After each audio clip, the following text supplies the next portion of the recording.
A man collapses on a busy sidewalk in bright daylight. 42 people walk past him. Some glance down, a few step around his body like it's a crack in the pavement. One man takes a photo. Nobody stops. Nobody calls for help. For over an hour, he lies there, until it's too late. This isn't a hypothetical. This happened in 2011 in Foshan, China, to a 2-year-old girl named Wang Yu, hit by a van and left in the street. And here's the question that should terrify you. It wasn't that these people were cruel. Most of them were probably kind, decent people who would tell you they'd never ignore a dying child. So what happened? By the end of this video, you're going to understand a psychological phenomenon so powerful it can override basic human decency, and, more importantly, I'm going to give you the exact tools to make sure it never controls you. Part 1. The murder that started it all. Let's go back to March 13, 1964, Queens, New York. A 28-year-old woman named Kitty Genovese is walking home from her job managing a bar. It's just after 3 a.m. She parks her car about 100 feet from her apartment building. As she walks toward the entrance, a man named Winston Mosley approaches her with a knife. She screams. According to the initial reporting, and we'll come back to this, dozens of neighbors supposedly heard her cries. Lights turned on in the apartment building. A man's voice yelled from a window, "Let that girl alone!" Mosley ran off, but he came back. And this time, nobody intervened. He assaulted her again, and this attack proved fatal. 2 weeks later, the New York Times ran a story with the headline that would change psychology forever. 37 who saw murder didn't call the police. The story painted a picture of an entire apartment building full of people who watched a woman die and did nothing. It sparked national outrage. How could an entire community be so heartless? Now, here's something most videos on this topic won't tell you, and it matters. Later investigations found the 37 witnesses narrative was exaggerated. Many people only heard fragments of the attack, not the whole thing. Some did call the police. The real story was messier and less dramatic than the myth. But here's the twist. Even though the specific story was flawed, the psychological phenomenon it inspired turned out to be completely real, and it's been proven in laboratories hundreds of times since. 2 psychologists, John Darley and Bibb Latané, read that New York Times article and asked a question that most people never think to ask. They didn't ask, why didn't anyone help? They asked, what if the presence of other people is exactly why nobody helped? Part 2. The smoke-filled room. In 1968, Darley and Latané designed one of the most quietly brilliant experiments in psychology.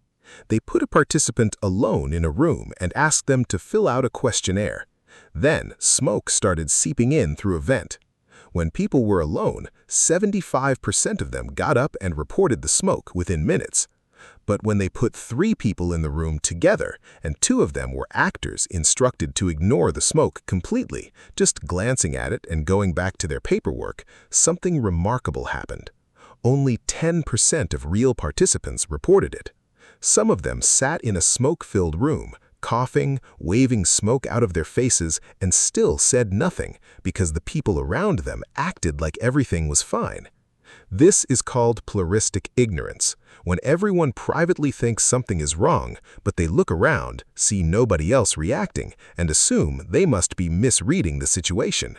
We literally use other people's calmness as evidence that we shouldn't panic, even when those other people are just as scared and confused as we are, doing the exact same thing. Then Darley and Latané went further.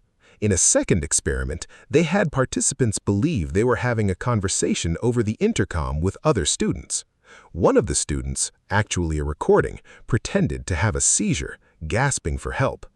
When participants believed they were the only other person on the call, 85% of them left the room to get help.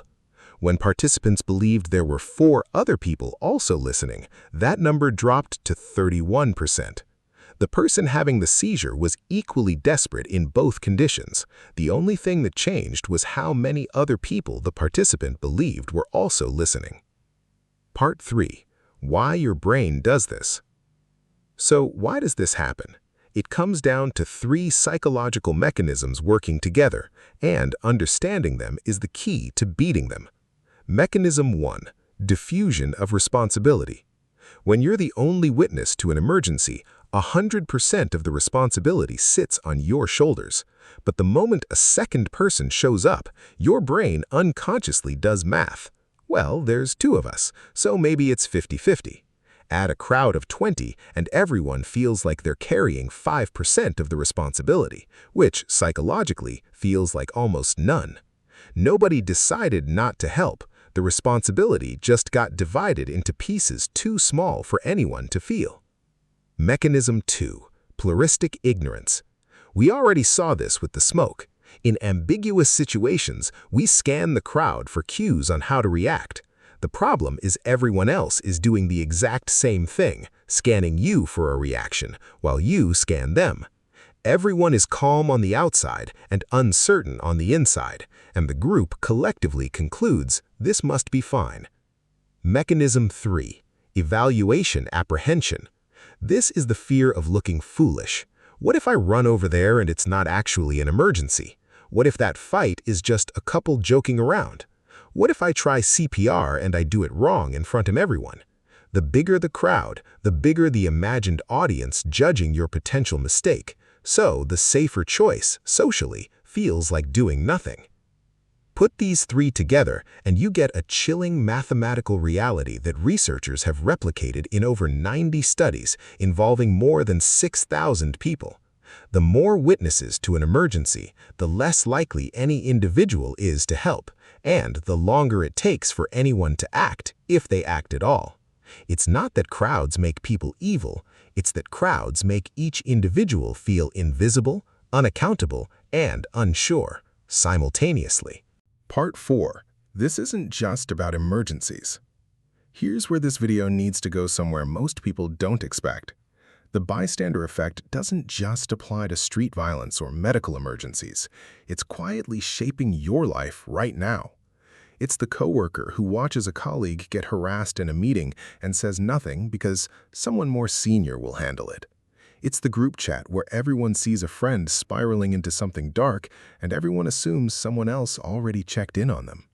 It's the classroom of 30 kids who watch one student get bullied every single day, certain that a teacher or another student or somebody will eventually step in.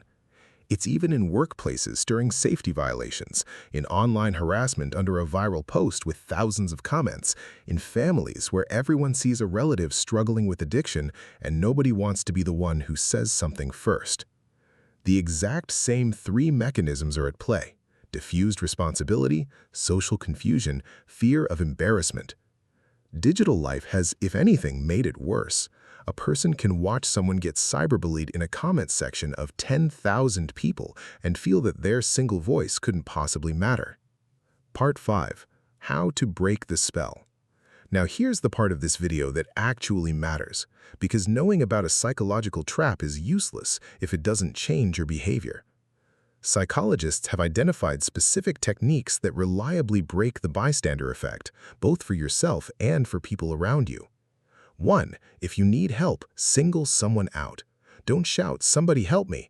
Point at a specific person. Say, "You, in the blue jacket, call an ambulance."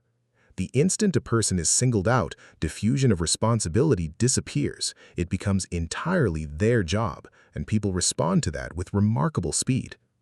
2. Be the first domino. Remember the smoke experiment? One person reacting was often enough to break the paralysis of the group. If you are in a crowd and you sense something's wrong, act first, visibly. Ask, "Is everything okay?" out loud. You give everyone else permission to stop pretending it's fine. 3. Name the emergency out loud. Pluralistic ignorance thrives on ambiguity. Saying the words, "This is an emergency, this person needs help," collapses the confusion instantly. It forces everyone in earshot out of the "maybe I'm overreacting" spiral. 4. Remember the 5% isn't nothing. Even in a crowd of 20, your responsibility never actually reached 0. It just felt that way. The math is a psychological illusion, not a moral fact. You are never actually off the hook just because others are present. 5. Rehearse the decision in advance. Research shows people who have mentally rehearsed, if I ever see X, I will do Y, are dramatically more likely to act in the moment because they skip the confusion phase entirely.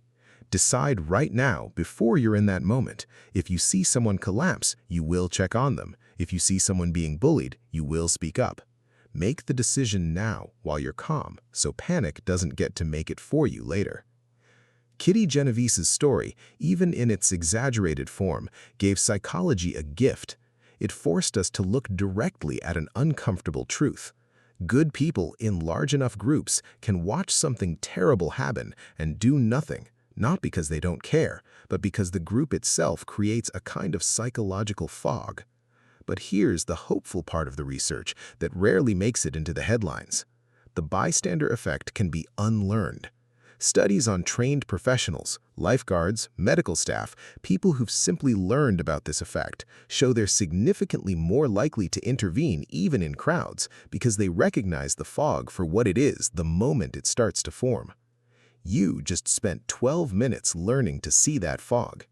Next time you're in a crowd and something feels wrong, a person on the ground, a raised voice, a situation that makes your stomach tighten, you won't wait for someone else to move first. You'll remember, everyone else is waiting too. And now you know how to be the one who doesn't.